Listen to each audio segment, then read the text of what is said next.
स्वागत है आपका आज के एपिसोड में। शुरुआत करते हैं पिछले अभ्यास प्रश्न के साथ। प्रश्न था, खेलो इंडिया यूथ गेम्स के संबंध में निम्नलिखित कथनों पर विचार कीजिए। 1. इसे 2018 में लॉन्च किया गया था। 2. पहले खेलो इंडिया पैरा खेल नई दिल्ली में आयोजित किए जाएंगे। उपर्युक्त में से कौन सा या कौन से कथन सही है या सही है? A केवल 1, B केवल 2, C 1 और 2 दोनों, D न तो 1 और न ही 2। इस प्रश्न का सही उत्तर है विकल्प C 1 और 2 दोनों। चले देखते हैं इसके विश्लेषण को।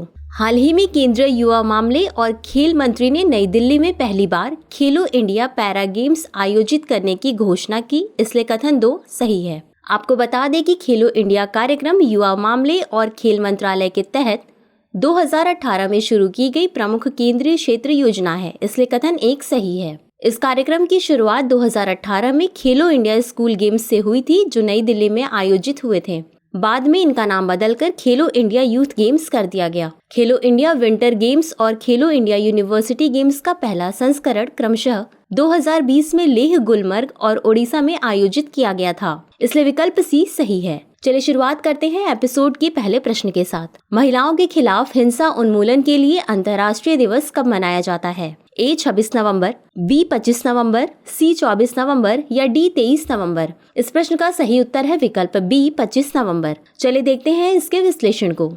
हाल ही में महिलाओं के खिलाफ हिंसा उन्मूलन के लिए अंतर्राष्ट्रीय दिवस मनाया गया। यह अंतर्राष्ट्रीय दिवस हर साल 25 नवंबर को दुनिया भर में मनाया जाता है। इस वर्ष की theme unite invest to prevent violence against women and girls रही, जो लिंग आधारित हिंसा को रोकने के लिए रोकथाम रणनीतियों को सक्रिय रूप से वित्त पोषित करने की आवश्यकता पर जोर देती है। यह महिलाओं द्वारा सामना की जाने वाली विभिन्न प्रकार की हिंसा के बारे में जागरूकता पैदा करने, वकालत को बढ़ावा देने और महिलाओं के लिए बेहतर अवसर पैदा करने के लिए संयुक्त राष्ट्र द्वारा नामित एक दिन है। संयुक्त राष्ट्र महासभा ने 20 दिसंबर 1993 को महिलाओं के खिलाफ हिंसा के उन्मूलन पर घोषणा को अपनाया, जिससे ऐसी हिंसा को खत्म करने के वैश्विक प्रयासों की नींव रखी गई, इसलिए विकल्प B सही है। अगला प्रश्न है, investor risk reduction access platform के संबंध में निम्नलिखित कथनों पर विचार कीजिए। 1. इसे सेबी द्वारा लॉन्च किया गया है।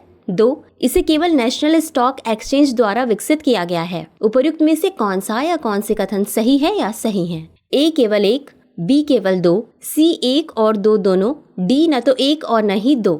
इस प्रश्न का सही उत्तर है विकल्प A केवल 1। चलिए देखते हैं इसके विश्लेषण को। हाल ही में security and exchange board of India यानी सेबी द्वारा investor risk reduction access launch किया गया है, इसलिए कथन 1 सही है। यह प्लेटफॉर्म सभी स्टॉक एक्सचेंजों BSE, NSE, NCDEX, MCX और metropolitan stock exchange of India MSC द्वारा संयुक्त रूप से विकसित किया गया है, इसलिए कथन 2 सही नहीं है। इसे इन्वेस्टर्स के रिस्क को कम करने के लिए शुरू किया गया है। गौरतलब है कि सिक्योरिटी मार्केट में टेक्नोलॉजी पर निर्भरता बढ़ने के साथ ट्रेडिंग मेंबर्स के सिस्टम में टेक्निकल ग्लिच की घटनाएं लगातार बढ़ी हैं। ऐसे में यह प्लेटफॉर्म निवेशकों को तकनीकी समस्या या अप्रत्याशित आउटेज के मामले में ओपन पोजीशन को क्लोज करने और पेंडिंग ऑर्डर को कैंसिल करने का मौका देता है। इस प्रकार विकल्प A सही है। अगला प्रश्न है, कभी कभी समाचारों में देखे जाने वाला संगाई हिरण की IUCN स्थिति क्या है? A threatened, B vulnerable, C critically endangered या D लीस्ट कंसर्न? इस प्रश्न का सही उत्तर है विकल्प C क्रिटिकली इंडेंजर्ड। चलिए देखते हैं इसके विश्लेषण को। हाल ही में मणिपुर सरकार ने राज्य की प्रसिद्ध लोकटक झील में जल विद्युत आधुनिकीकरण योजना पर केंद्र के समक्ष अपनी आपत्ति व्यक्त करते हुए कहा कि यह संगाई हिरण के लिए हानिकारक हो सकता है। बता दें कि संगाई एक मध्यम आकार का हिरण है। यह एल्डिस हिरण की उपप्रजाति है जो मणिपुर में पाई जाती है।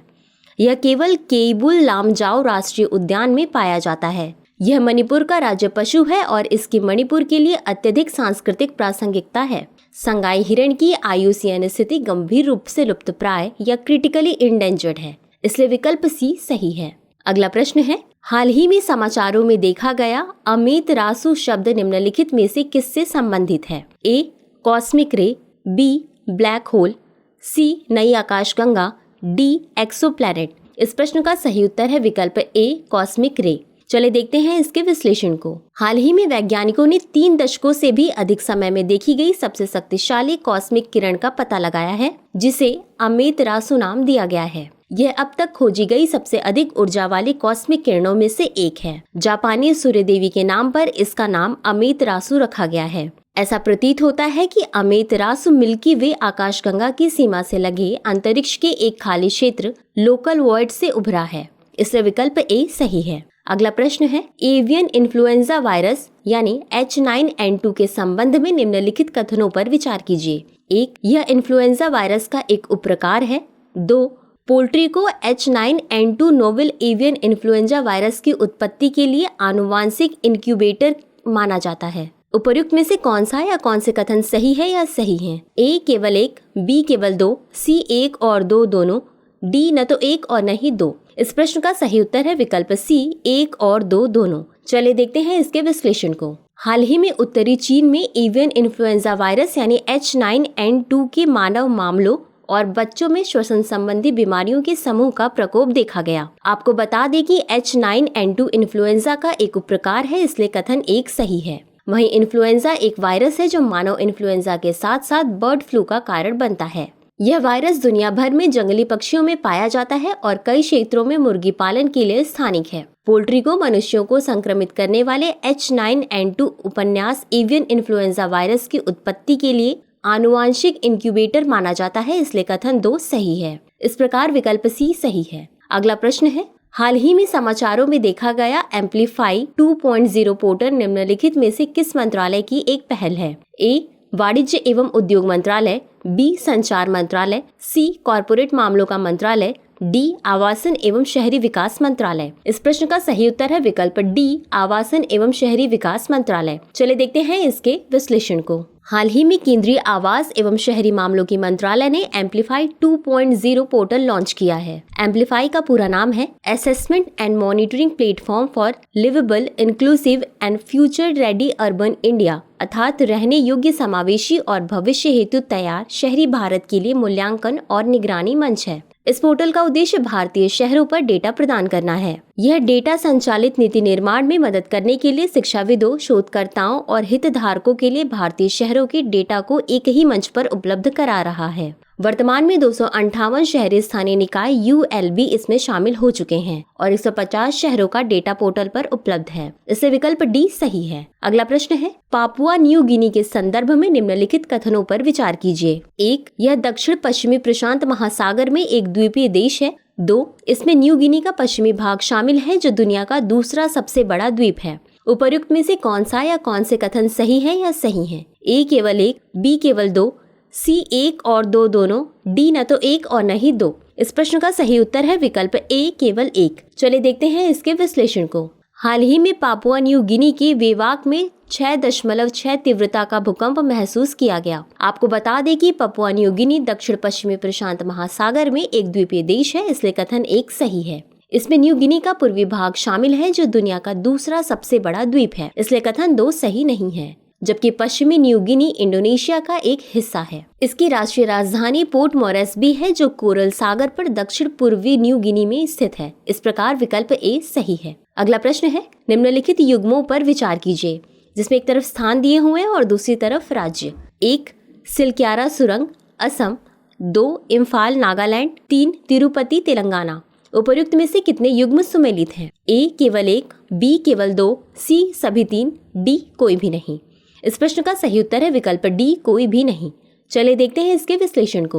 उत्तराखंड राज्य की सिलक्यारा सुरंग में हुए भूस्खलन के चलते 41 मजदूर पिछले कई दिनों से सुरंग के अंदर फंसे हुए हैं, इसलिए युग्म 1 सुमेलित नहीं है। फरवरी 2018 में केंद्रीय मंत्रिमंडल ने 4.531 किलोमीटर लंबी 2 लेन द्विदिशात्मक सुरंग के निर्माण को मंजूरी दी, जिसे सिलक्यारा बेंड बारकोट सुरंग के नाम से जाना जाता है। यह सुरंग उत्तराखंड में 4 धाम महामार्ग परियोजना का एक हिस्सा है। प्रश्न के संदर्भ में बात करें तो मणिपुर के मुख्यमंत्री ने मणिपुर की राजधानी इम्फाल में मणिपुरी भाषा में भारतीय संविधान का विमोचन किया। वहीं प्रधानमंत्री नरेंद्र मोदी ने आंध्र प्रदेश के तिरुपति में श्री वेंकटेश्वर स्वामी मंदिर में पूजा अर्चना की। इस प्रकार तीनों युग्म सुमेलित नहीं है, इसलिए विकल्प डी सही है। अगला प्रश्न है, निम्नलिखित में से कौन सा राज्य देश का एकमात्र राज्य बनकर उभरा है जिसने राज्य की सभी ग्राम पंचायतों में महात्मा गांधी राष्ट्रीय ग्रामीण रोजगार गारंटी योजना के तहत किए गए कार्यों का सोशल ऑडिट पूरा कर लिया है? ए महाराष्ट्र, बी गुजरात, सी केरल या डी गोवा? इस प्रश्न का सही उत्तर है विकल्प सी केरल। चलिए देखते हैं इसके विश्लेषण को। हाल ही में केरल देश का एकमात्र राज्य बनकर उभरा है जिसने राज्य की सभी ग्राम पंचायतों में महात्मा गांधी राष्ट्रीय ग्रामीण रोजगार गारंटी योजना के तहत किए गए कार्यों का सोशल ऑडिट पूरा कर लिया है। राज्य सामाजिक लेखा परीक्षा इकाई के अनुसार चालू वित्तीय वर्ष के पहले 6 महीने के लिए केरल की सभी 941 ग्राम पंचायतों में सोशल ऑडिट पूरा हो गया है। केरल के अलावा केवल 3 अन्य राज्यों ने ही सोशल ऑडिट में 60% से अधिक प्रगति हासिल की है। बता दें कि मनरेगा अधिनियम 2005 की धारा 17 के अनुसार ग्राम पंचायतों में ग्राम सभाओं को उस स्थानीय निकाय के भीतर कार्यों के निष्पादन की निगरानी करनी होती है और योजना के तहत सभी परियोजनाओं का अनिवार्य नियमित सोशल ऑडिट करना होता है। सोशल ऑडिट का उद्देश्य यह सुनिश्चित करना है कि विकास योजनाओं का लाभ उनके वास्तविक लाभार्थियों तक पहुंचे, इसलिए विकल्प सी सही है। चलिए देखते हैं आज के अभ्यास प्रश्न को। भारत ने सेमीकंडक्टर पारिस्थितिकी तंत्र में सहयोग पर किसके साथ एक समझौता ज्ञापन पर हस्ताक्षर किए हैं? ए ऑस्ट्रेलिया, बी संयुक्त राज्य अमेरिका, सी अफ्रीकी संघ या डी यूरोपीय संघ? इस प्रश्न का उत्तर कमेंट बॉक्स में जरूर दें। आज के लिए बस इतना ही, शुक्रिया।